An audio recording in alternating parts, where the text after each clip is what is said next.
அமைச்சர் திரு C V Shanmugam நடிகை குறித்து பேசின சர்ச்சையா இருக்குது.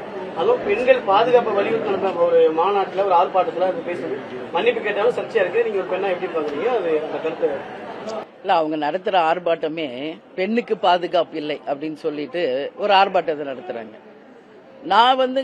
நான் ஒரு பெண், அதனால நிச்சயமாக அது எந்த பெண்ணா இருந்தாலும், அது எந்த கட்சியா இருக்கட்டும், எந்த ஜாதியா இருக்கட்டும், எந்த மதமா இருக்கட்டும், ஒரு பெண்ணை தரைக்குறைவாக பேசுபவர்கள் யாராக இருந்தாலும் நிச்சயமாக கண்டிக்கக்கூடியவர்கள்.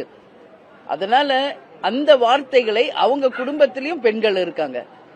இது அப்படி அவங்கள அந்த கேள்வியை கேட்டா அவங்க ஒத்துக்குவாங்களா அப்படின்ற கேள்வியை நான் கேட்கிறேன், யாரா இருக்கட்டும். அதனால பெண்களை இழிவுபடுத்துவத யாரா இருந்தாலும் தயவு செஞ்சு இதோட நிறுத்திக்கணும். அது நடிகைகளா இருந்தாலும் சரி, எந்த பெண்ணாக இருந்தாலும் சரி, பெண்களை இழிவுபடுத்துவதை இதோட நிறுத்திக்கணும்.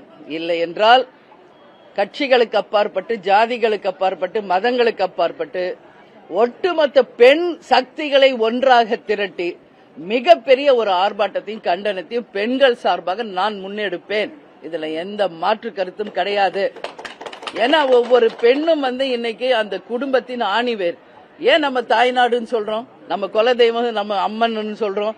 எல்லாமே நம்ம பெண்களை மதிக்கின்ற ஒரு நாட்டில் பெண்களை இழிவுபடுத்துவது, அதை கைத்தட்டி சிரிக்கிறது, அது யாராக இருந்தாலும், அது எந்த கூட்டமாக இருந்தாலும் மிக மிக கண்டிக்கக்கூடியது. அது எந்த கட்சியா இருந்தாலும் நான் சொல்றேன், எந்த மதமா இருந்தாலும், எந்த ஜாதியா இருந்தாலும் நான் சொல்றேன், இதோட நிறுத்திக்கணும் யாராக இருந்தாலும் அப்படின்னு என்னுடைய பிறந்தநாள் செய்தியாக சொல்றேன். என் பிறந்தநாளை எல்லா பெண்களுக்கும் உரித்தான நாளாகவும் இதை நான் சமர்ப்பிக்கிறேன். இப்போது புதிய அறிமுகம் ஆச்சி ஹோட்டல் சாம்பார் 50 கிராம் ரூபாய் 20 மட்டுமே.